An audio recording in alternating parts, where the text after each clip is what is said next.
So let's start with epilepsy in a 13 years old child.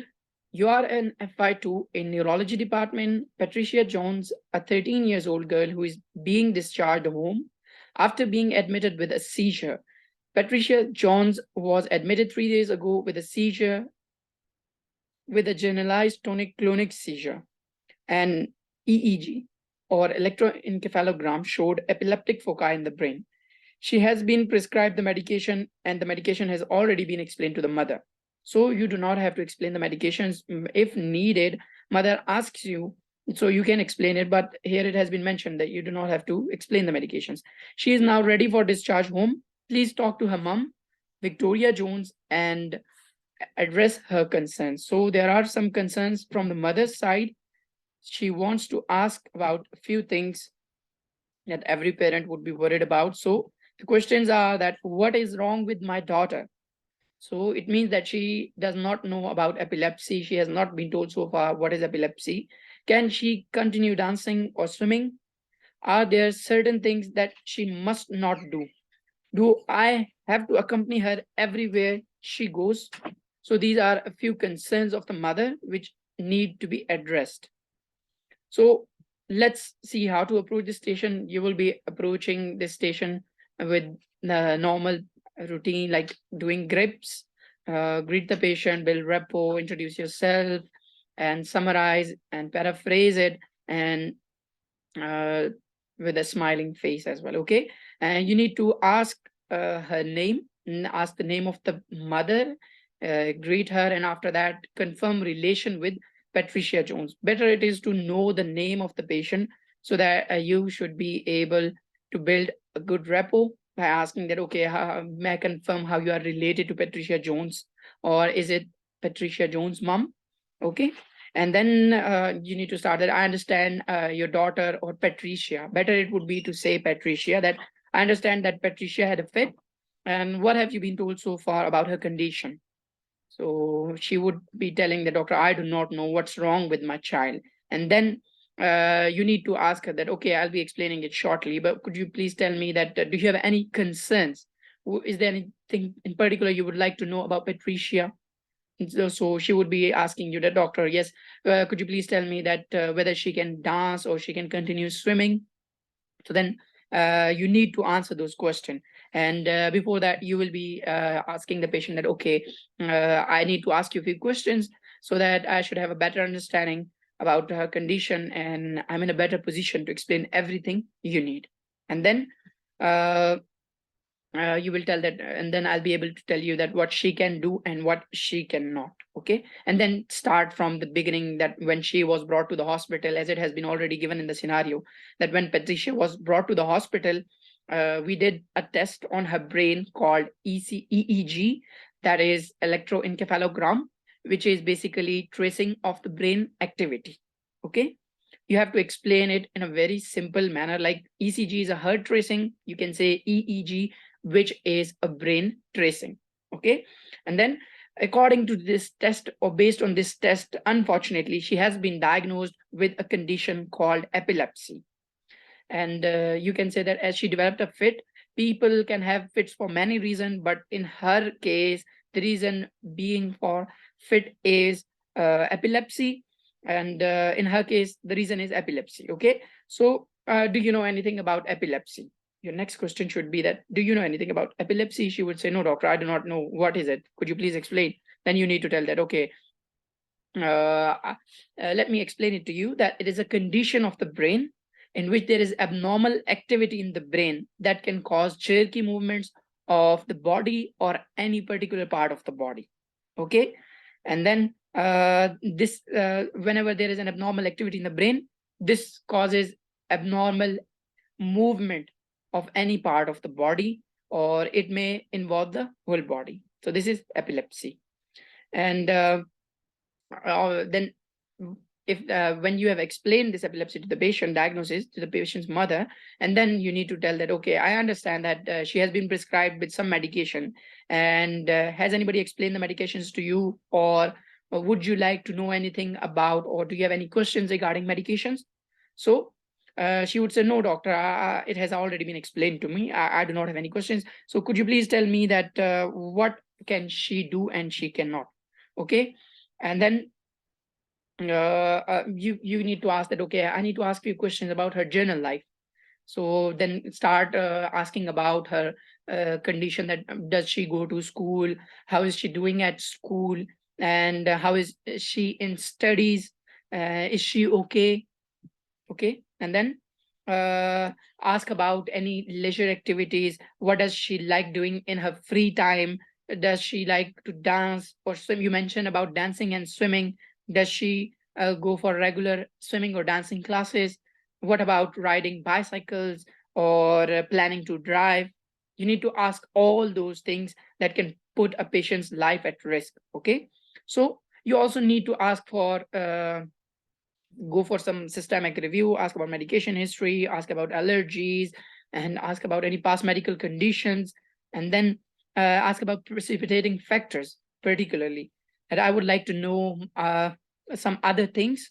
Uh, do you give her alcohol? Okay, so you can ask about this. And is she under any stress? Does she sleep on time, or how is her sleep habit? And is she in a habit of using any electronic devices such as mobile phones or iPads or laptops? Okay. And does she dance or walk under flashing lights? And whether she goes to a disco, and is she okay with those lights? So you need to ask about those precipitating factors. And then you need to go for management. You have to tell about the management, that as explained, she has to take medications regularly, because she needs a certain amount of medication in her system to control her fits. Okay. It's same like the warfarin scenario.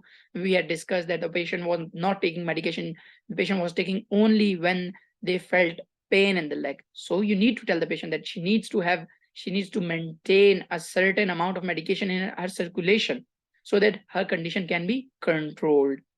So, and you have to tell the mother that there are certain activities that she needs to avoid, because it could be dangerous for her. And in addition to this, she needs to pay attention to other things, like you need to mention about starting from the household things, including baths, that you can tell the mother that she can take a shallow bath, or she can shower, but avoid deep baths or bathing in a tub, because if she were to develop a fit, she can become unconscious and she can drown. Okay, it could be life threatening for her. And tell her not to lock the washroom. Okay, while taking the bath, she should not, while using the washroom, she should not lock the washrooms, not locking the rooms. Okay. And you need to make sure that she gets adequate sleep, she eats on time. Okay. And then you have to tell the mother that, okay, you asked about, now address her concerns, the question she asked before or in the beginning. Then you need to tell that, okay, you asked about swimming. Yes, she can swim, but she needs to inform someone. And what you can do is you can tell the lifeguard to have a watch over her, and you can keep it confidential. Like you need not to inform everybody around her. You can just tell her, one of her friends, and you can inform the lifeguard to have a watch over her and explain the condition, that she has got epilepsy, so she needs extra care. Okay. And then about dancing, you have to tell that yes, she can dance, but it is better to avoid dancing under flashing lights. And if she is to perform on a stage anytime, it is better to be in the middle of the stage rather than at the edge, to avoid any accident. Okay. And then mom has got a last question, that do I have to accompany her everywhere she goes? So you need to tell that no, as long as she takes her medications, she can lead a normal life. What she can do is she can wear a bracelet which shows that she has got epilepsy, and if she develops a fit or a seizure, people around would come for help. And what you can do is you can inform one of her friends when she goes out, so they might be knowing about her condition. And if she is comfortable to talk to her friends, or you can tell her friend. This is one way that this could be prevented, or we can take safety measures. So you need to tell the mother about bracelet and informing one of her close friends that wherever she goes, she might be going with her friend. So she needs to inform one of her friends. Okay. What you need to do is, let me tell you here that this station is all about addressing the concerns of the mother. Okay. And it is not only to talk about epilepsy. Listen to the mother's question and answer her question. And also you need to find some space during the conversation to take some history from the mother, particularly the social history of the child. Okay. And you need to make sure that you have to finish this station. You have to address all the concerns of the mother. Yes. Yes, it would take a lot of time, but you need to be quick. That's why you need to be quick. I told you that you do not have to explain about medications. You need to just to address her concerns, ask about a condition, tell about epilepsy, and then ask a quick systemic review. Particularly ask about precipitating factors, and then discuss the management. And then you can answer, because as long as you are not going to ask about any social life, social history, any precipitating factors, how would you know that okay, she needs to avoid this as well? Okay, so you need to ask about bicycle riding or driving. So these could be dangerous, particularly bicycle riding going uphill or in a hilly area. So it is dangerous, while even cycling on a busy road. Okay, so it would be dangerous. So you need to be quick in this scenario. These scenarios are a bit lengthy, but you can cover them up. You need to prioritize the things that what you need to ask and what you need to omit. Okay, so let's move on to the next scenario. Post-MI advice. So you are an FY2 in the medicine department. Mr. Ellis Jones, a 60-year-old man, was admitted 3 days ago with acute myocardial infarction. He is being discharged home today, and he has been prescribed the following medications. Okay, so you have to discuss about the medications. You have to tell the patient that, okay, what medication has he been prescribed and how he needs to take the medication. So aspirin 75 mg daily, enalapril, which is antihypertensive medication, 20 mg once a day, simvastatin 20 mg once a day, particularly at night, and atenolol 50 mg once a day. All the medication have been explained to the patient. He has got some doubts about his lifestyle changes. Talk to the patient and address his concerns. Okay, so this station is basically about lifestyle advice, particularly lifestyle advice, because medications have already been explained to the patient. So you need to clear the doubts of the patient about his lifestyle changes. You can ask that, okay, I understand the medication has already been explained to you.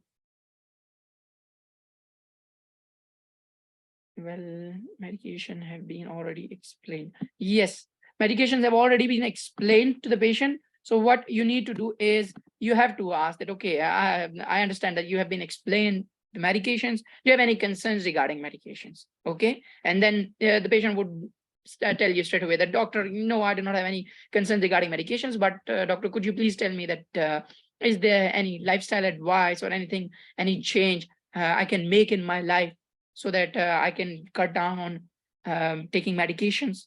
Okay, so you have to talk about all lifestyle changes, diet, including diet, exercise, smoking, alcohol, stress, all those things. You need to address modifiable and non-modifiable risk factors as well, including the comorbidities, hypertension, diabetes, any risk of stroke, all those things, obesity. Okay, so you have to. So how would you start this scenario? That paraphrase the scenario. Start with the grips. Do your grips. After that, paraphrase the scenario. That I understand you have been admitted 3 days ago, and now you would like to speak to one of the doctors. So could you please tell me how can I help you today? Or can I ask you, what have you been told so far about your condition? This is the way of starting this station. And then patient will tell you, the doctor, I had a heart attack. So you need to be empathetic, sympathize with the patient that, okay, I'm really sorry to hear that. How are you doing now? So he would say that I'm feeling much better. You would say that, okay, I'm glad to hear that you're doing quite well. And I understand that you are being discharged today.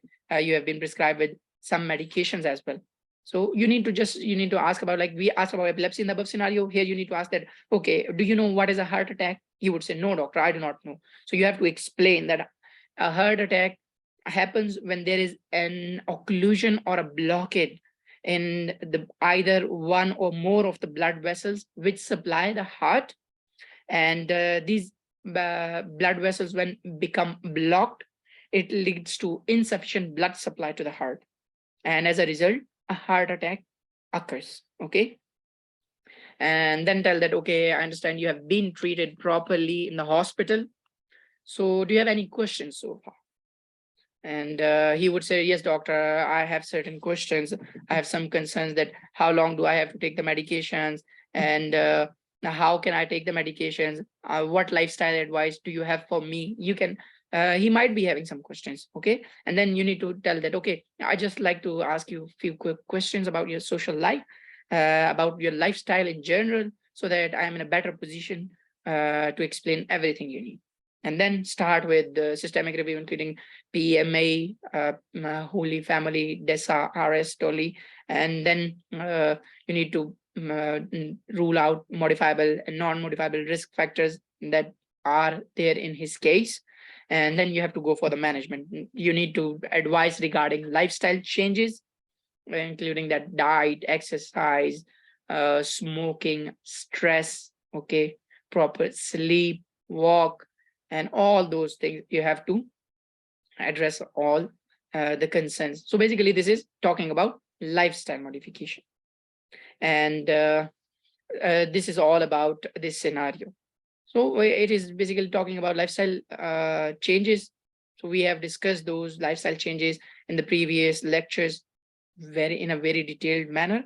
So let's not waste time over here. Let's move on to the next scenario. So here are the discharge medications. And okay, let me tell you that if in the above scenario, let's go back to the above scenario, the patient might be having some questions that, okay, doctor, I am a businessman. For example, if he says this, that I'm a businessman and when can I fly?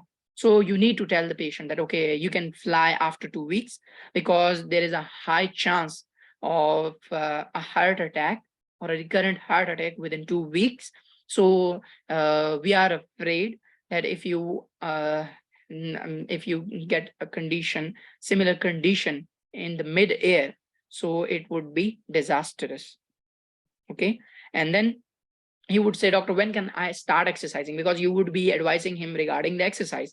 So you have to tell him that, okay, you can start exercise at a slow pace. We can refer you to the physiotherapy as well. And it could be started after 3 to 4 days of a heart attack. But you can start with brisk walk, and then you can slowly progress to moderate exercise. Okay. And tell him about driving as well, that he might ask you some question about that, doctor, can I continue driving? So you need to tell the patient, you need to refer the patient to DVLA, and they would be giving him a form which he needs to take back to the GP, and GP will be filling this form if whether he can drive or not. Okay. And you can tell him some lifestyle modification, tell about red flags, and after the red flags, you can safety net him. Okay, telling him about the symptoms of heart attack, pain radiating, shortness of breath, sweating, and any pain in the legs and anything like that, you can tell the patient. Okay, and then this is all about post-MI advice. So discharge medications. There's an URFY2 in acute medical unit. Patient is a 70 years old lady who was admitted with pelvic fracture following a fall. She had hemiarthroplasty done, so she has undergone a surgery. She has been treated successfully, ready for discharge now. List of the diagnosis. So she has been diagnosed with a pelvic fracture after a fall. She has got hypertension. Medication on admission, she was taking lisinopril 10 mg, aspirin 75 mg OD, paracetamol 2 tablets. PRN means when needed, okay, as required. Discharge medications are aspirin 75 mg OD in the morning, lisinopril 5 mg OD in the morning, codeine 30 mg, QDS, calcium tablet 1 BD, paracetamol 2 tablets, comoxiclav 625 mg TDS for 5 days, alendronic acid 70 mg once a week, laxatives BD. Okay, explain the changes to the medication made and address the patient's concerns. Okay, so let's discuss how to, because this is a scenario you have to tell the patient that she has got what problem has she got. She has had a fall. You have to start with the grips, starting that okay, start with the grips, paraphrase and ask that, okay, I've been asked to come and explain your medication today. So before we go into the detail, do you have any questions about your medications? So she would say, yes, doctor, my medications have been changed. So could you please tell me why you changed my medications? And then you can start that, okay, I understand. I'll be explaining you the changes in medication shortly. But before that, I understand you had a fall and you had a fractured hip. So I'm really sorry to hear about your condition. And you have undergone a surgery for that. How are you feeling now? So do you have any pain at the moment? What have you been told so far in terms of the reason for your fall? So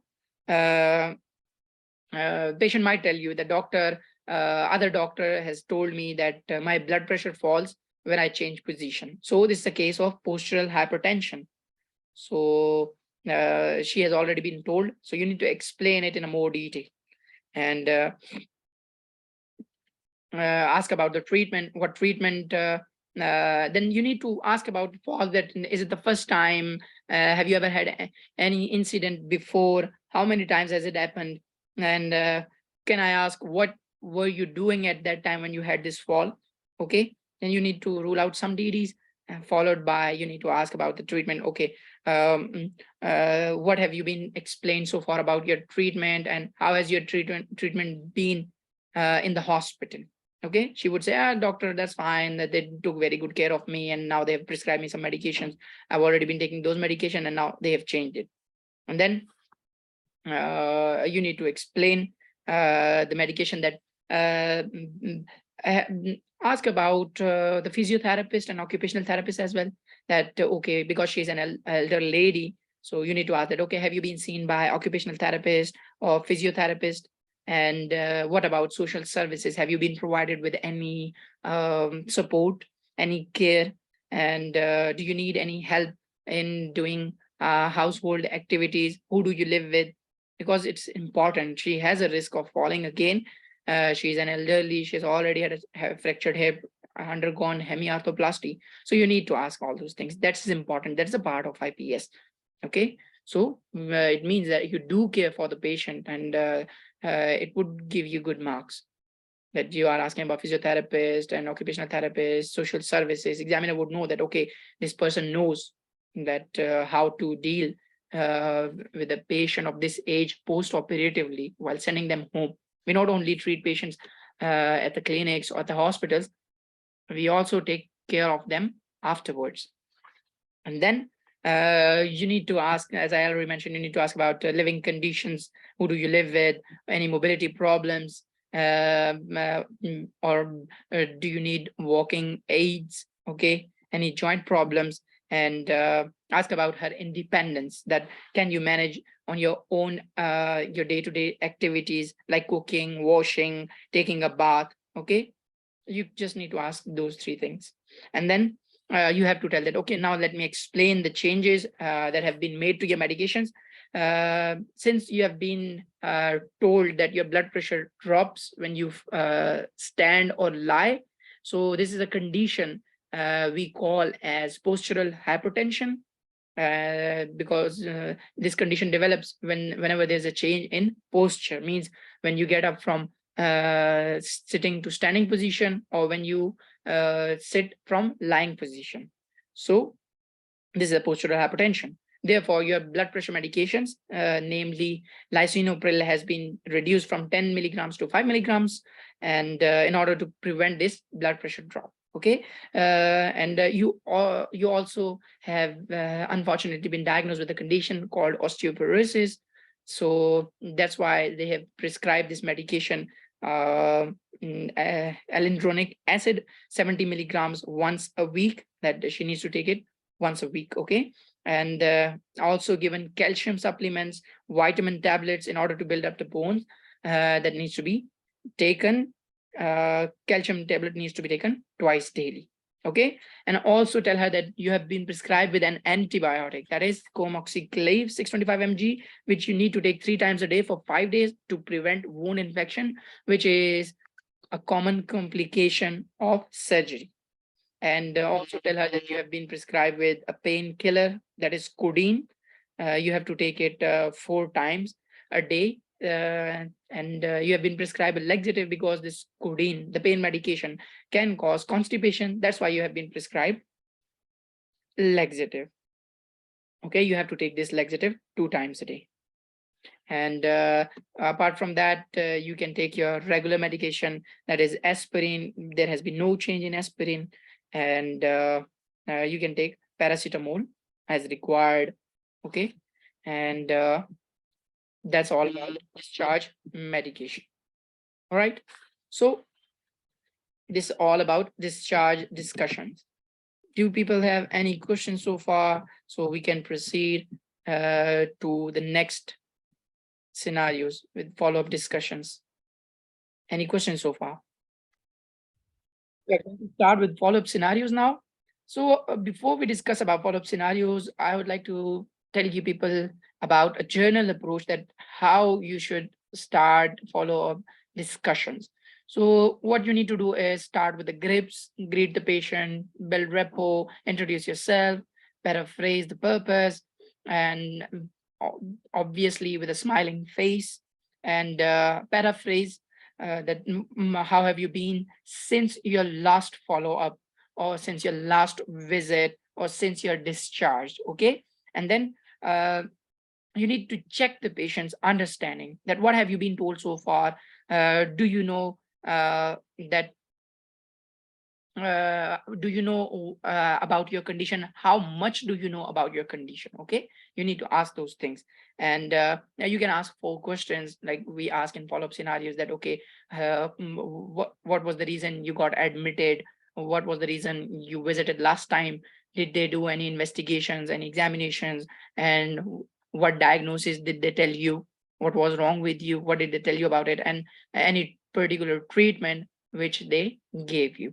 You need to ask 4 questions. And then ask about the medication, that what medication are you taking? Are you taking them regularly? Because you need to check for compliance, and also you need to check for side effects of the medication. And then you have to quickly go through this systemic review, PMA, Holy Family, DESA, RS, TOLI. So just quick, you have to adjust it according to the scenario. Okay, so where you need to ask, or where you cannot ask. If time allows, you can ask it. So it is based on the scenario. And then you can go for examinations. If it's a medical scenario, then you can go for examinations. And then you need to formulate a management plan for the patient. You need to discuss and explain about the medications. And lastly, you need to explain about lifestyle changes. All right. So the general approach would be start with the grips, paraphrase, check their understanding about their condition, ask for questions, check for compliance of the medication, any side effects of the medication, go for a quick systemic review, and then go for examination, and then management, devise a management plan and discuss it with them, and then explain the medication to the patient. And lastly, you need to explain about lifestyle changes.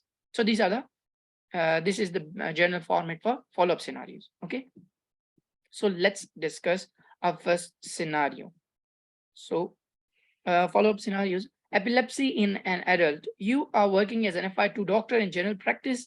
Mr. Sandeep Singh is a 20 years old man who has come to the practice for review.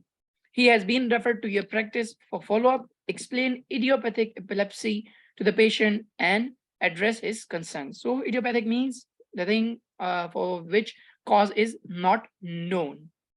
Okay. And there are certain questions from the patient side, that what are the side effects of the medication, that is sodium valproate, and when will I be able to drive again? I am thinking of having a baby in 1 year's time. Will this affect this? Okay, he has got these concerns. So let's begin with the discussion over this scenario. So what you need to do is you start with grips, paraphrase that I understand you're here for follow-up, and have also been told, or I can see from your notes, that you have been admitted in the hospital, okay, or whatever. You can start it in this way, and then you have been discharged.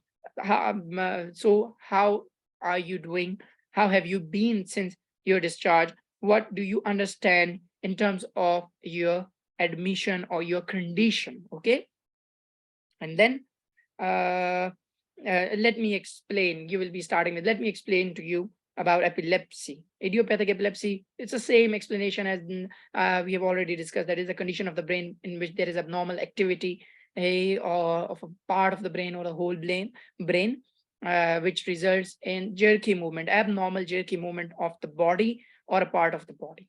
Okay, and idiopathic means that the cause for this condition has not been found. Okay, and then ask about the medication. That I understand you have been prescribed medication. So do you have any questions about medication? He has told you, yes, doctor.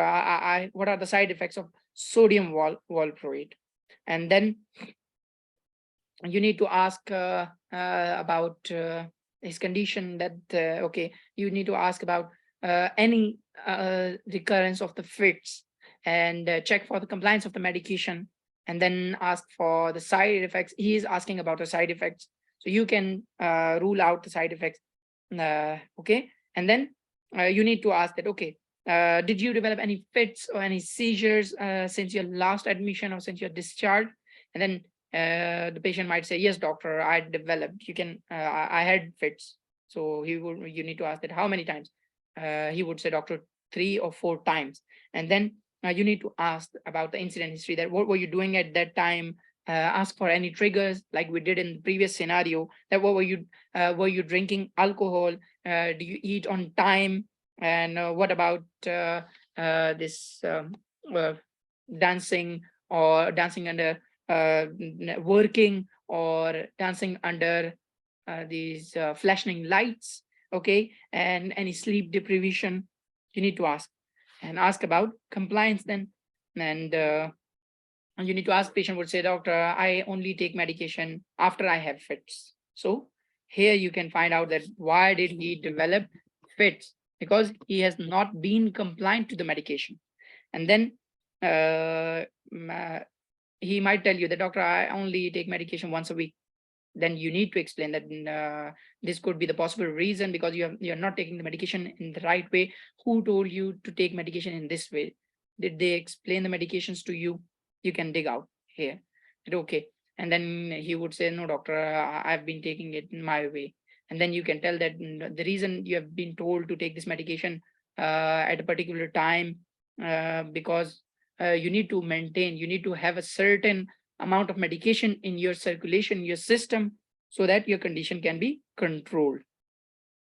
So ask a quick systemic review with BMA, Holy Family, DESA, RS, TOLI, and then ask about jobs, particularly if they are driver, bus driver, because in that case, we need to inform, or he might have informed DVLA, and avoid handling any heavy machineries.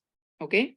And ask about any leisure activities such as cycling, car driving, and any horse riding, any mountain climbing. So you need to ask about those things. As I already told you, that occupation is very important. So you need to ask about it. And then you have to discuss about medications. You need to, because there's no need for examination in this scenario. So you need to go for the management. That okay, because you have found out the reason for his fits is non-compliance to the medication. He has not been taking medication the way you have already told him. And then you have to tell him that, okay, it seems from what you have told me, it seems that you are not taking the medication regularly. And because your medication is a regular medication, you need to have certain amount of this medication in your system. You have to explain it in that way. And he will be asking about any side effects, doctor. What are the side effects of sodium valproate? So you must know about the side effects of sodium valproate. That okay, a few of the side effects of sodium valproate are that you can gain weight. There could be hair loss. You may feel nauseous, or vomiting can occur as well. It can cause damage to liver and kidney. But you need to, at the same time, you need to tell the patient that we will be monitoring your condition regularly and watch for any side effects. If you develop any side effects, we can consider alternative medications, and we can reduce the dose, or we can change or shift to alternative medications. Okay. And tell the patient that yes, the patient might tell you that, doctor, I'm planning to drive, or I'm planning for this deep sea diving or skydiving. Then you can tell the patient that, okay, you mentioned that you are planning to drive. Unfortunately, it is not safe for you to drive at the moment. You need to inform the DVLA, and you have to cancel your driving test. Okay. And you need to tell him that he needs to be he can drive after 1 year of being fit free while being on the medication. Okay. And you can just simply say that there are certain criteria which need to be met before you can start driving. Okay. And then if he asks for it, you should be knowing that, okay, a person can drive if he has been on the medication and he has been fit free for the last 1 year. Okay. But needs a specialist advice in this case. Okay. And also tell him that it is not safe, it is not advisable for you to skydive or mountain climb. Okay. And these are the dangerous activities. If you develop fits during them, it can put your life in danger, or it could be disastrous for you. And tell about lifestyle a bit, that okay, eating on time, reduce alcohol, about smoking, all those things as well. You just need to address the stresses. Okay. Address these concerns, give advice regarding diet as well, because eating on time, avoid starvation, all those things. Okay. So let's move on to the next scenario. This is all about this scenario. So he's asking about, I'm thinking of having a baby in 1 year's time. So will this affect this? So he's asking that, will my condition affect this, that I'm going to have a baby? So you need to tell him that, well, as long as your condition is controlled, you are on, you have certain amount of medication in your circulation, so you can have babies. Okay. You can have babies. It is not going to affect him. So osteoporosis, next scenario is osteoporosis. You are FI2 in orthopedics and trauma department. Deborah Jones is a 65 years old lady who has come for follow-up. She has had a fracture of her wrist 3 months ago, which was treated successfully.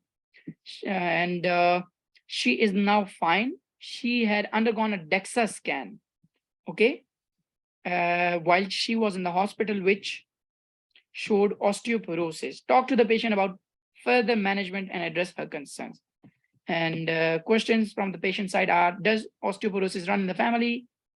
No, because it is age-related disorder, age-related disease, which can occur in every female after menopause, or when certain age is reached, or it can also occur in the males as well. Okay, in elderly, particularly above 60, with advancing age. How would you treat me, doctor? So we are going to prescribe her hyaluronic acid, and also calcium supplements, vitamin D. And how do I take the hyaluronic acid? So you need to tell her that you can take it 10 mg OD or 70 mg once weekly. Okay. And are there any side effects of osteoporosis? Or she might be asking about side effects of alendronic acid. Okay. And what is DEXA scan? DEXA scan is to check the health of your bones. Okay.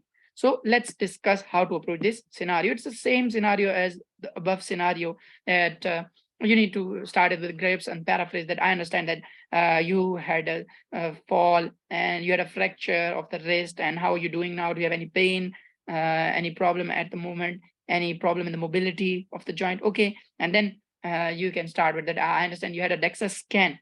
So has anybody explained the results?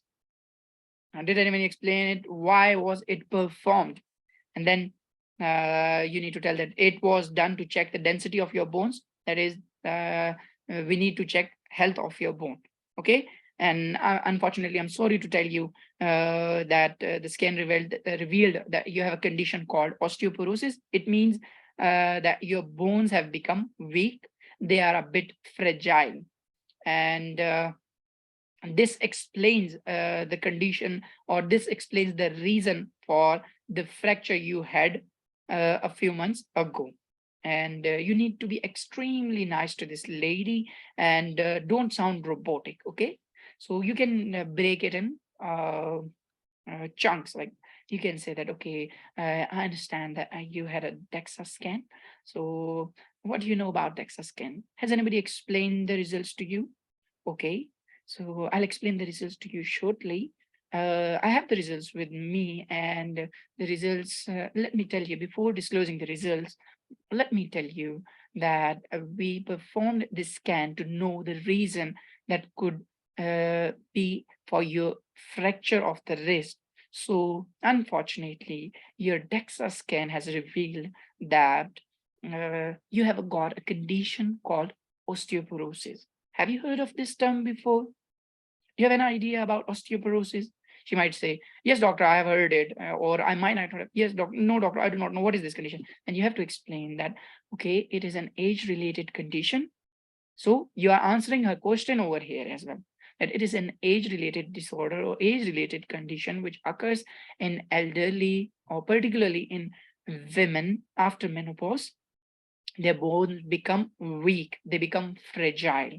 And this could be the possible reason for your fracture, which you had a few months ago. Are you getting me? So this is the way you need to explain this to the patient.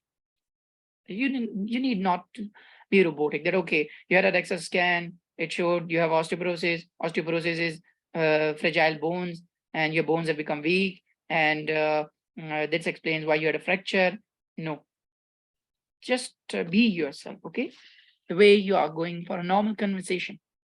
And then you need to ask for any fractures in the past as well, because she might have had other fractures in the past. So any surgeries, just quickly go through systemic review, PMMA, Holy Family, DESA, Restoli, just quick, see what is relevant here. You can ask about medication, you can ask about any medical condition, any allergies, okay? And living conditions, you can ask these things. Diet and all those things, diet, exercise, smoking, alcohol, so that you can counsel her about these things as well. And then go for management. Let's talk about that, what needs to be done. Okay, Mrs. Jones, let's talk about what needs to be done now. So explain about the medications first, that, okay, you have been prescribed, or you will be, when patient says that, how would you treat me, doctor? Then you would say that, okay, we will treat you with a medication called alendronic acid, which belongs to a group of medication called bisphosphonates, and it will take a few months to work. It will make the bones much stronger, and it has to be taken once a week, okay? And in some studies, it has been written, in some scenarios, there has been written that OD dose, 10 mg OD dose can be taken, but once weekly doses used most of the times. And you need to counsel the patient regarding healthy diet, exercise, and lifestyle modifications as well, okay? And then you can just simply tell the patient that by simple walking, even simple walking can make your bone strong. Okay, you do not have to go for any vigorous exercises. You can only just go for a walk in the evening or in the morning, so it can make your bones stronger. Okay, and then patient might ask you that, doctor, whether I can swim or not. So there is no restriction to swimming. Swimming is a good sort of exercise in which each and every part of the body is involved. So it's a very good exercise. So we recommend. Okay. So it is recommended. She can swim.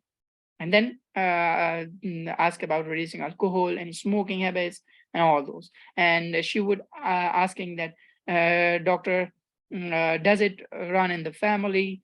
So it could be in the family as well. Okay, you can tell that yes, it can run in the family as well. Okay, but it is age related. Basically, it is age related. So there could be a chance that it can run in the family as well. Okay, and then it could be, it's not specifically. So let's move on to the next scenario. Post MI heart failure. You are an FI2 in the outpatient department. Mrs. Elizabeth Wilkinson is a 60 years old lady who came for follow-up. She had an MI 15 years ago. Talk to the patient, assess her and address her concerns. Special note, there is a Muse chart and other information in the cubicle. Patient's questions are that, what is wrong? How will you help me? So before we go into the details, we discuss the scenario, let me show you that what is a Muse chart. Muse chart, previously pronounced at a news chart, which is National Early Warning Score. Okay, I have taken it out for you over here. So here is the news or Muse chart. Muse chart is modified early warning score. Okay, National Early Warning Score, news chart or Muse chart, modified adult early warning score. So there are certain things which we take into account to assess the severity of the illness. So as you can have a look over here, there are certain physiological parameters and they have been graded as 1, 2, and 3, and 0. So normal physiological parameters are, these are respiratory rate, oxygen saturation, any supplemental oxygen needed if saturation is low, and then temperature, systolic blood pressure, heart rate, and level of consciousness. And then as we go with this, whether it is above this range or below this range, it can be graded according to the criteria in which it falls. So you will be provided with this chart. You do not have to memorize this chart, but you should be having an idea that what is a news or Muse chart. Okay, so you can look, if you have been given respiratory rate, okay, given respiratory rate is 24. So you can say that the score is 2 for respiration. Oxygen saturation is less than 90. So it is 3, which is a total score of 5. And oxygen, he has been provided with oxygen. So 2 score, it amounts to 7. And then temperature is more than 39.1 degrees. So it would be 3, which is it amounts to 10, score is 10, and then systolic blood pressure, heart rate, level of consciousness, and then you can score it accordingly and severity can be assessed. So let's see, new score of about aggregate is 1 to 4 is considered as a low risk. Okay, 1 to 4, a score of 1 to 4 is called as a low risk, and the red score, which is aggregate of 5 to 6, is a medium score, and aggregate or average 7 or more is a high score. So this is a high score. So you need to assess Muse score. Yes, sure, you can have a look at this chart. You can have a look at, this is the chart. This is the chart. You can just simply go to the NHS website and you can search for Muse chart and you will find it over there. This is a chart, okay? Physiological parameters are there, including the normal vitals. We say that vitals. So that is respiration, oxygen, temperature, blood pressure, heart rate, and level of consciousness. And this is the Muse chart. So you can find it over there. So let's continue with our scenario. Let's start with the scenarios.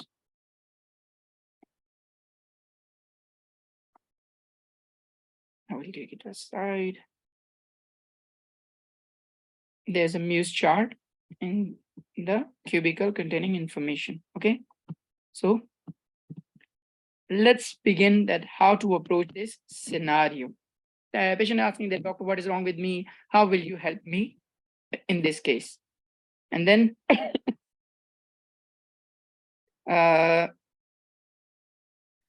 you need to start in the same way, start with the grips, paraphrase, and ask that, I understand that you have been admitted here and you are here for follow-up because you had a myocardial infarction 15 years ago. I'm sorry to hear about it.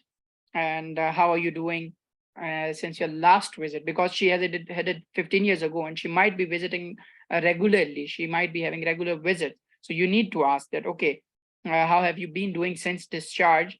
What medication are you on? And do you have any side effects? Ask about any symptoms, such as ask about any symptoms. She might tell you that, doctor, I have shortness of breath. And then you need to rule out other symptoms for heart failure, including the chest pain, any irregular heartbeat, any heart racings. Okay, so you need to ask about the symptoms of heart failure. And as she has mentioned that, okay, doctor, I have got shortness of breath. So you need to take history based on, you have to take this history about shortness of breath. You have to take medical history. That is STOOPA. Okay. And you need to ask that, okay, when did it start? Is suddenly or gradually is it becoming worse? Is there anything that makes better? Anything that makes worse? Okay, any particular time you get shortness of breath, and what have you been tried so far to help yourself? And do you have any idea what could be the cause for it? And you need to ask all those things. And then DDs, go for DDs, and go for systemic review, and then ask for medication. When you will be doing systemic review, particularly asking about the medication, and do mention about the side effects, that, okay, have you had any side effects? You mentioned about taking medications. Are you taking them regularly? Has there been any change in your medications? And did you develop any side effect? The patient might tell you, yes, doctor, I have developed some problems such as tiredness, dizziness. She might tell you, but she might not tell you that, no, doctor, I do not have any shortness of breath. Or she might say that, doctor, I am having this leg swelling. Okay, and then ask about other side effects, because she might be taking medication for MI. So she might be taking simvastatin and other medications such as beta blockers, cardioprotective beta blockers, and blood pressure medications, aspirin. So you need to ask about side effects, including drowsiness, muscle pain, tummy pain, and any bleeding disorders, any bleeding in pee or poo. You need to take, this is basically a history taking scenario. And after that, you have to examine, okay? You have to go for examination in this case as well, because she has been mentioning that, doctor, I have shortness of breath. So you have to examine this patient. Although it is a counseling station, but you have to go with a bit of medicine approach of medicine scenario, because you have to examine over here, take medicine history, and then ask that if there are any investigations done, go for observation, including blood pressure, pulse, temperature, oxygen, and breathing, and examiner might not give you any findings, okay? And then you have to explain the diagnosis that, okay, from what you have told me, most likely you have developed a condition called heart failure. It is one of the complications of heart attack. It means that heart muscles have become weak and they are not able to pump the blood adequately to meet the demands of the body. And because heart is like a pump, so not pumping out sufficient blood, that's why you are experiencing this shortness of breath. Okay, you have to tell that what is the reason for shortness of breath, because the patient is here asking for the reason, that what's wrong with me, doctor? What is wrong? It's a question of the patient. So you have explained it. And then you need to tell that we need to do, what we need to do is we can admit you now and send for all tests, and perform an ECG as well, and monitor the blood pressure of the patient. go for chest X-ray to look for any complications of the heart failure, such as pulmonary edema, okay, any peripheral edema, and any other complication. You can go for echo as well. So you need to admit the patient in this case because it's a follow-up scenario and you have to admit this patient. Basically, it is a follow-up scenario where you have to take the medicine history or medicine approach. You have to follow the medicine approach for history taking, okay? And then you can tell them about the cardiologist. He will say, she will say that, doctor, why do I need to get admitted? And what will you do for me after admission? Then you can tell that, okay, we can refer you to the cardiologist as well, or he will be seeing you after the admission as well. And he might give you some medication. What will cardiologist do? So you you must be having answers in your mind that what you need to answer to the patient. It's a general question that, okay, you admit the patient, and the patient, what happens? I mean, the patient is a known cardiac patient. So she must be evaluated, she must be reviewed by a cardiologist.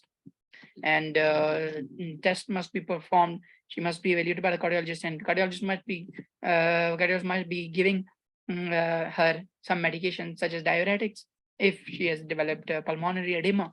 That's why she is having shortness of breath. It could be a possible reason. So you need to confirm it. Okay. So let's move on to the next scenario. It is a microscopic hematuria scenario. You are FY2 in GP surgery. Patient is a 62 years old lady who came for follow-up. She has atrial fibrillation. She has an INR done yesterday, which is 2. INR is 2. Okay, it should be between 2 to 3. Urine dipstick showed blood 1+. 1 week ago, she had a urine dipstick test. It showed blood 1+. Midstream urine was done, which was normal, and she has hypertension and on lisinopril. She has been asked to come to the GP surgery by the nurse, talk to the patient and address her concerns. Okay, so there could be a few reasons. She has been taking anticoagulants, but her INR is fine. Her INR is fine. It is not high. If INR would have been high, we would have thought of side effect of the medication, that is anticoagulant medication she's taking for atrial fibrillation, because it increases the INR, blood thinness increases, and here the blood is thick, which INR is low, which means blood is thick. So we can consider this scenario gives you an idea that this could be the side effect of antihypertensive medication she is taking. So let's see how to approach. So approach is same approach for follow-up scenarios as start with the grips, paraphrase that I've been asked to come and talk to you, and I have the reports with me, or I have your notes with me, which state that you had a urine test done, and in both the occasions, the urine test showed that you are passing some blood in the urine. One of the possible or common causes of passing urine in the blood could be a simple urine infection, but we have done the test, and the test says, because MSU has been done, so you can tell that we have done MSU, which shows that you do not have any infection. So we are just wondering that what could be the cause. So I have been asked to come and talk to you, and I'll be asking you some questions so that I should be in a better position to understand what's the reason for blood in urine. And then you need to rule out DDs. Okay, you need to ask about, have you ever seen any blood? Ask about gross hematuria. Any blood in the urine means gross hematuria. Any symptoms at all in your body, anything unusual happening. Okay, rule out UTI. Ask, take history for TB, any sweating in the evening and with fever, chills, any cough, any blood in the sputum, and infective endocarditis, any spots, okay, and Janeway lesions, or any high fever, okay, and renal carcinoma, high blood pressure, any blood in the urine, okay, and then go for bladder carcinoma, blood in the urine, pain, less bleeding occurs there. So inflammation such as glomerulonephritis can occur. So renal calculi, ask about any stones. Have you ever noticed any stones? Have you ever passed any stones in the urine? Ask about adult polycystic kidney disease, any bleeding disorders, and any blood thinner medication she is taking. Do the systemic review quick systemic review, and complete the PMA, Holy Family, Desa Aristoli, and then go for examination. You have to go for examination that I'd like to check your observations, including your blood pressure, pulse, temperature, oxygen, breathing, and I would like to go for abdominal examination. I would like to check examine your tummy, and also go for PV examination as well. Okay, because it could be blood coming from front passage and mixed with urine. So it could be possibly you need to go for PV examination as well. And then explain to the patient when you have ruled it out. You can explain to the patient that unfortunately it is not very clear why you are passing blood in the urine. It could be nothing to worry about, but we still need to perform some investigations to make sure that we do not miss out any sinister conditions or any serious conditions such as cancer, okay, which could be a cancer of the kidneys or the bladder that can present, okay, that can present in a similar fashion. So we need to run more tests. You can go for other blood tests and urine analysis, ultrasound of the kidney, ultrasound of the tummy, which would to rule out any lesions or any masses in the kidney, any abnormality in the kidney, bladder, okay, and urine dipstick. And also you need to take the consent that, okay, are you okay with this, these investigation, performing these investigation? And then after this analysis, we will refer you to the kidney specialist and the urologist. Tell them, tell the patient that they are the doctors, or that they are the specialist in the kidney problems and problems with urination. Okay, you need to inform them. Okay, these are the, this is all about this scenario. So let's go about colonoscopy scenario. You might have studied this scenario. You might have already, you might be having an idea about that, how to go for this kind of scenarios. Okay, and URFI2 in GP, a 65-year-old lady has come for follow-up. Stool test was done, which was normal. She has been scheduled for colonoscopy. Explain to the patient that why she needs colonoscopy. Address any concerns. So you have to tell that, okay, let's start with the grips. That's a follow-up approach. Grips, paraphrase that I understand you're here for follow-up. I also understand you had a stool test done. So did anybody discuss the results of this test with you? And she might say, no, doctor, you are the first person I'm seeing today. So you will be telling that, okay, I'm having the results with me. Let's us discuss about the test results. And let me tell you that there's good news that your stool test has come back normal. And I've been asked to discuss, I've been asked to come and discuss about your condition. So could you please tell me that what made you go for this stool test? And then start taking history. That have you had any symptoms? What sort of symptoms did you have? The patient might tell the doctor, I had diarrhea, and then go for diarrhea. Take medicine history based on STOOPPA. That is when it starts suddenly or gradually, is it becoming worse? Is there anything that makes better, anything that makes worse? How many episodes per day? Is there any blood? Have you noticed any blood in the urine? Sorry, have you noticed any blood in diarrhea? Okay, and have you lost any weight? Go for all the DDs. You need to ask about, you need to rule out, because this age is 65 years, so you have to go for sinister things like cancers. So you need to ask about any tummy pain, any nocturnal symptoms, any weight loss, any fever, any lumps or bumps in any part of the body, okay, and any abnormal bleeding. And then you need to rule out other causes, ask for polyps, something coming out from the back passage, okay. And if they mention about bleeding, then ask about, you need to rule out anal fissures as well. And you need to rule out hemorrhoids if they say about bleeding, okay. And then you will be completing your systemic review by going with the PMMA Holy Family Desarestoli, and complete your eye effects, and then effects on the patient's life, that how has this affected you, because the patient is having this condition for the past 1 month or 2 months, or how long is she having, so you need to explore it. Okay, and then tell her that since the stool sample are normal, so the specialist has recommended that you need to go for a test. We need to perform a test called colonoscopy to find out your reason for diarrhea. So do you know anything about colonoscopy? The patient might tell you that, no, doctor, I do not know. Can you please explain to me? Then you tell that, okay, it is the camera tube test, which is a long, flexible, thin tube having camera at one end, and its size, or the size of the tube, is exactly, or it approximately it is equal to the size of the little finger.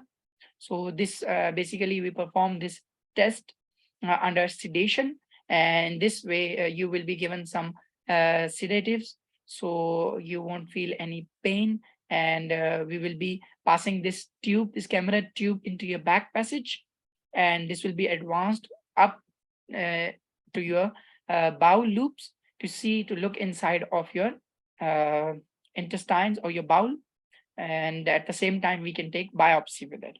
Okay, so after passing this camera tube, we will be inflating your bowel loops with gas so that we have a clear vision, and we can take pictures at the same time, and also biopsies, which are pieces of your gut, which are taken to be examined under microscope. So this is a complete comprehensive way of explaining this to the patient. Okay, and then a patient might ask you that, okay, doctor, will I need any sort of preparation? So you have to tell that yes, you need to take some preparation. Before the procedure, you will be given laxatives in order to cleanse or in order to clear your bowels, but you have to take them 24 hours before the procedure, and you have to stop eating 12 hours before the procedure. You can only take juices and clear fluids 6 hours before the procedure. Okay, and then patient concern might be that, doctor, will it be painful?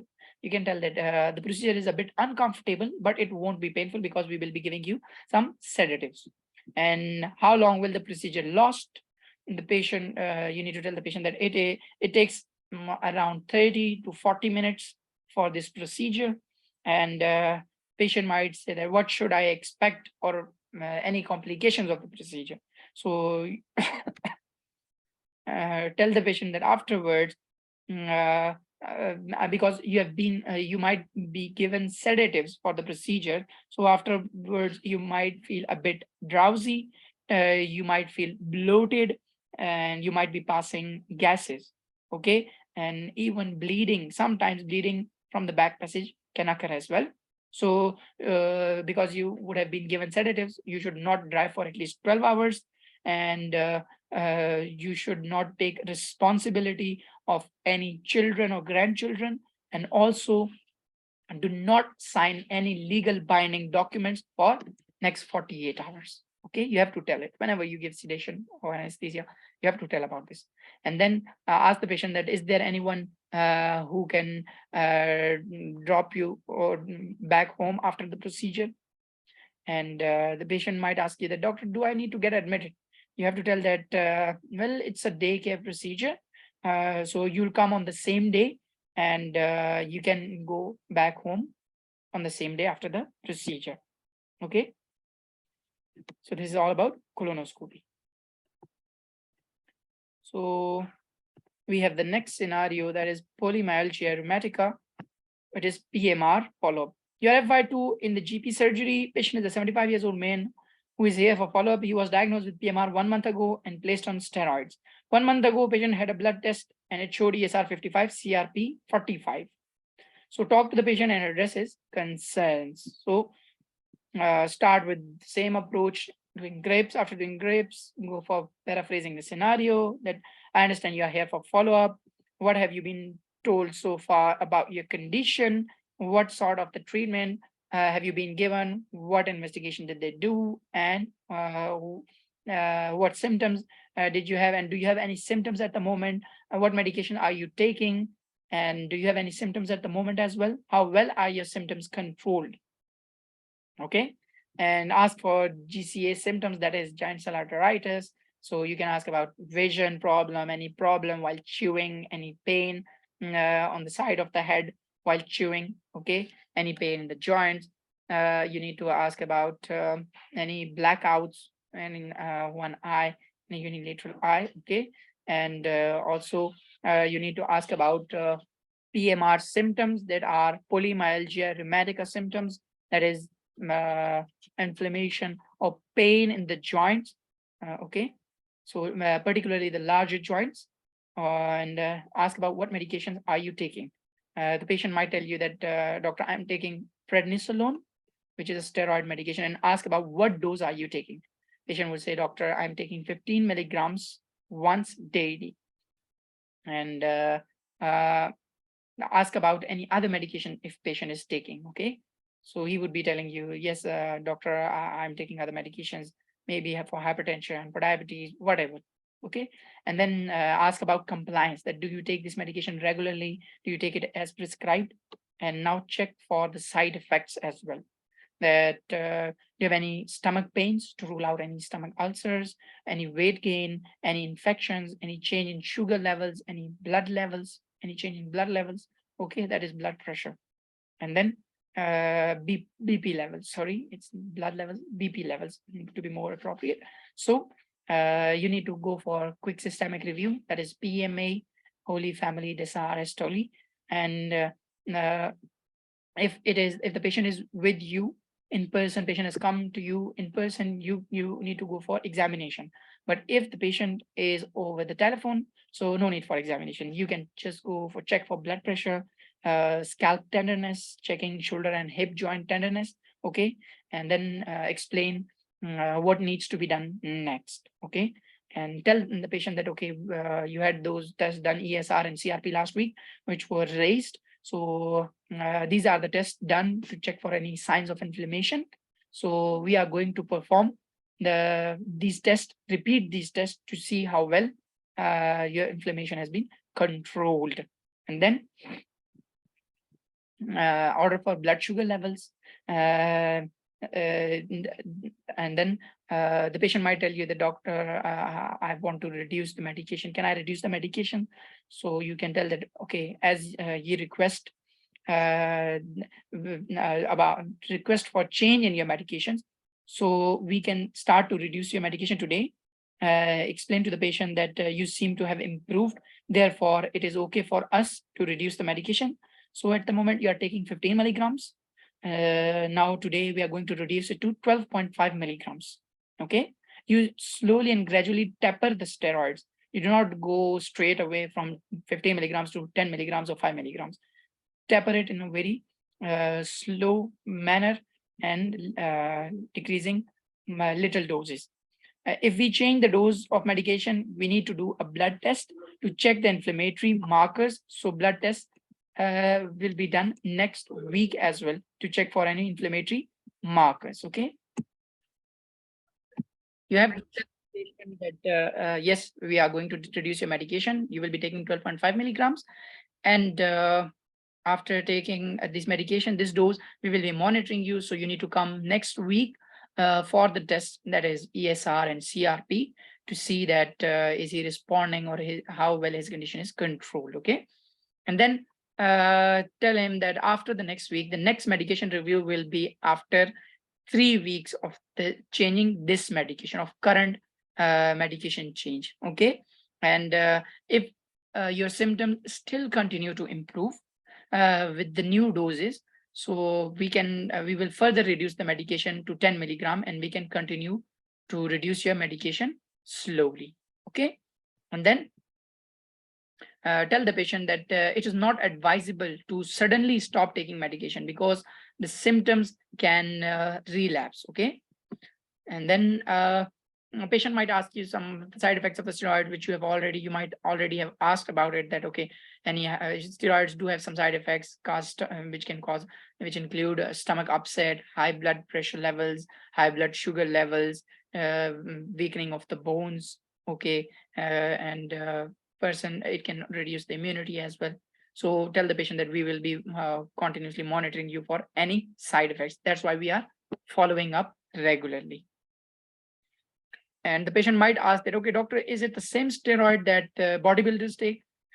So you need to tell that no, it is not the same steroid which the bodybuilders take. That's a different kind of steroid, okay? And these are more potent steroid. And a patient might ask you, the doctor, how long do I have to take this medication? So you need to answer it in a nicer way, because you cannot tell the exact duration that how long. You can tell the patient that, okay, since it is a relapsing and remitting condition, so as long as you're taking the medication, your symptoms might be controlled, but you might have to, or you may have to go back and forth on the dose depending upon your symptoms, okay? So you need to take it for at least we prescribe this medication for minimum of 2 years, okay? So I have read it somewhere that we can prescribe it for 2 years, and we can taper it as long as the patient symptom is controlled. So we can continue the low dose and monitor for the side effect of steroids. And then the next scenario is hypothyroidism follow-up. So you are FY2 in the GP. 65 years old lady came for follow-up, TSH very low. TSH low means that T3 levels are very high, so that they are causing suppression of the thyroid stimulating hormone in the brain. So that's why her T3, T4 levels are high enough. So other blood tests done are normal. Medication which the patient is on is levothyroxine 125 micrograms, amlodipine 5 mg, simvastatin 20 mg. Review the medication and discuss the management. So what you need to do is you need to reduce the medication, as we did it in the previous scenario. Initially, patient was hypothyroid, which means she had low levels of T3 and T4 and high levels of TSH, but now it is vice versa. So we have to reduce the dose of levothyroxine, okay? And so you have to start with the same approach, do Grape's paraphrase. I understand that you are here for follow-up. We had some blood tests done to check the functions of your thyroid. So you were taking some medications as well. Before we discuss the results with you, I'd like to ask you about your medications, ask about the medication, ask about the side effects, okay, and ask about any side effects of amlodipine, simvastatin, and complete your systemic review. And then you can discuss the results with the patient and tell the patient that, okay, all the blood tests are normal. That's a good thing, but we are concerned only about the thyroid test. Initially, you had low T3 and T4 levels, but now we had done the test to check your thyroid functions, and your thyroid gland is producing more hormone than required in the body. That could be because of the medication that you are taking, that is levothyroxine. So we are going to reduce your medication, reduce the dose of levothyroxine, okay? So at the moment, you have been taking 125 micrograms. So we will be reducing this medication to 100 micrograms, okay? And we may need to reduce it further depending upon the symptoms, or depending upon your blood levels of thyroid hormones, okay? But we will be doing it slowly. That is in a 3 months time, and because we will be checking your blood thyroid levels. And here, since blood pressure has not been not mentioned, so you can, if needed, if given in the scenario, so you can mention about blood pressure medication change, increase or reduce the dose, and also for the simvastatin as well. If the cholesterol level were given over here, then you would have adjusted the simvastatin levels as well, okay? And then this is all about our follow-up scenarios. So we are done with follow-up scenarios. So do you people have any questions so far?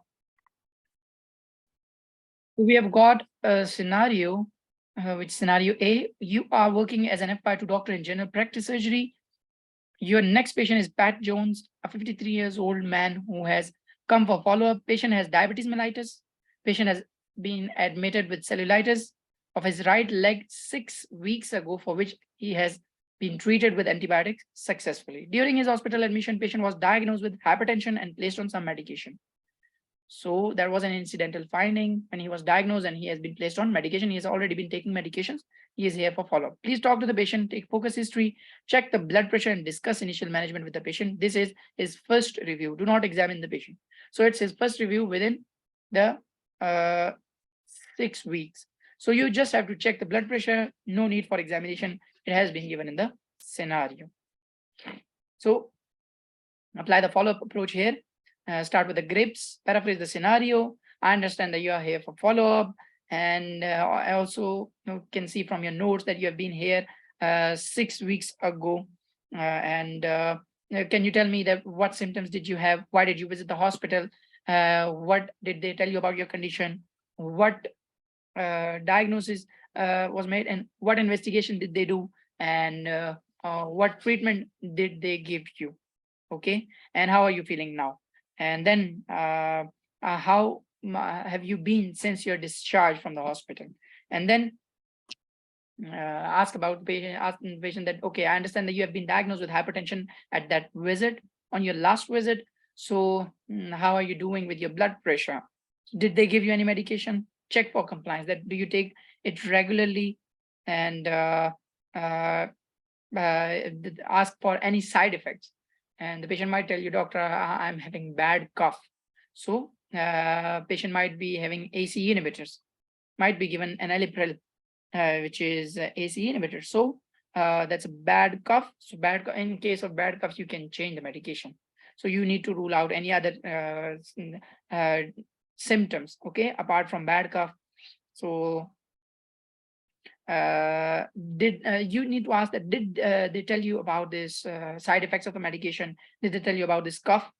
So he might tell you no, doctor, or yes, doctor. Then deal accordingly, okay? And then ask that take some history about the cough, so that you need to establish that this cough has been due to this ACE inhibitors and not for any other reason. There is no other cause for cough, okay? So ask about any fever, any chest pain, any shortness of breath. Go for your systemic review, that is PMMA, Holy Family, DESA, RS-TOLI, ICE-FACTS. Then go for the examination. Examination would just include blood pressure, because it has been mentioned in the scenario that do not examine the patient. And just ask that, I would like to check your blood pressure. And my examiner might give you the findings, and then you need to tell the patient that, okay, I have examined you, I have checked your blood pressure. It is a bit higher as you have been taking this medication. It seems that the medication has not been working good enough for you. So we need to change your medication. So the patient might ask you that, okay, doctor, what medication are you going to give me?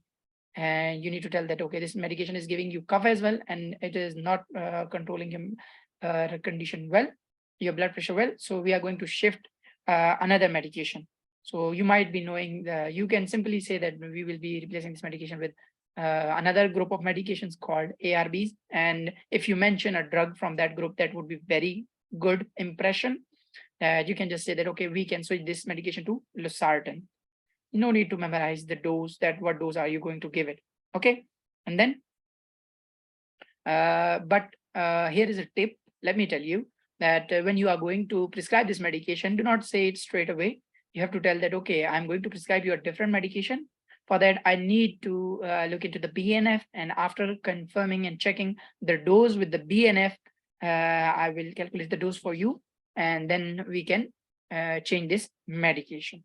And you can quickly go through, if there is a BNF, you can quickly go through, because they want you, the examiner wants to see that, okay, are you just verbalizing it, or are you performing it? So you just need to pretend. The examiner might say that, okay, losartan. So you have to give losartan. Then you can give losartan. And then you have to explain the side effects, common side effects, and then no need for any other investigation at the moment, and tell the patient that we will be following up within a month's time. And safety net the patient for any high blood pressure, any headache, any bleeding, and any chest pain, all those things. And you need to come to the hospital immediately, and you can, if you have time, you can counsel the patient regarding lifestyle changes as well. Okay. And here's another tip, that if the blood pressure is too high, for example, if it is more than 180, so you do not have to intervene yourself. You have to send the patient to A&E, or you have to send the patient to the hospital. Okay, because it is an emergency. More than 180 blood pressure, it is quite high. So you have to send the patient, despite being on the medication, it's a quite high blood pressure. So you have to send the patient to the emergency. And then we have got another scenario, which is, I guess, similar scenario.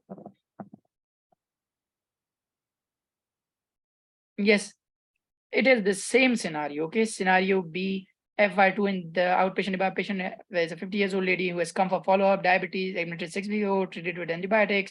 During the hospitalization, she has been diagnosed with hypertension and placed on amlodipine. Talk to the patient, check for blood pressure, and discuss management. And what you need to do here, follow the same approach which we discussed now. Just know the side effects of the amlodipine, which are the peripheral edema. Okay, and you have to ask for those symptoms, and you need to rule out symptoms for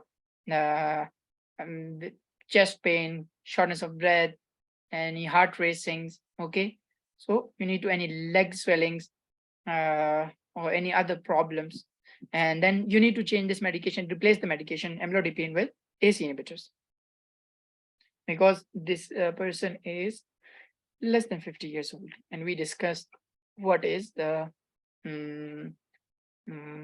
what is the criteria of prescribing antihypertensive medications to the patients. Okay, so ask about the leg swelling. The patient might tell you that, yes, doctor, I have leg swelling. Then you have to rule out DVT. And if you have ruled out the DVT, then you need to tell that we are going to change this medication. And hopefully this swelling will subside with the change of medication. Last scenario is your FY2 in GB, a 62 years old man who has come for follow-up, found to be hypertensive 2 weeks ago, started Remipril. Before the medication, his eGFR was 90 and creatinine was 80. He has come back for follow-up. Today, eGFR was 60, creatinine is 97, ambulatory blood pressure was 160 over 100, BMI 32. Talk to the patient, discuss the results, and outline initial management. Okay, so the same approach. Here you have to explain what is eGFR. This is the test done to check how well your kidneys are functioning. Okay, creatinine is a toxic substance which accumulates in the body, which needs to be filtered out of the body by the kidneys. Okay, so you have to explain these things in this way, because these medication ACE inhibitors or ARBs, they can affect, or they can derange the the kidney function tests.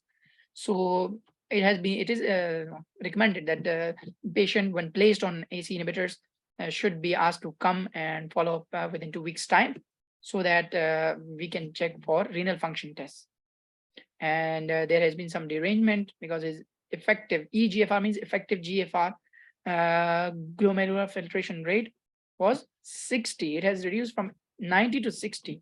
So this medication is not working fine. Rather, it is BP is also 160 or 100. So they can cause rebound hypertension as well. So what you need to do is you have to ask for any side effect. Paraphrase the scenario. Start with the grips. Paraphrase the scenario. I understand you were here 2 weeks ago, and now you are here for follow-up. What medication are you taking?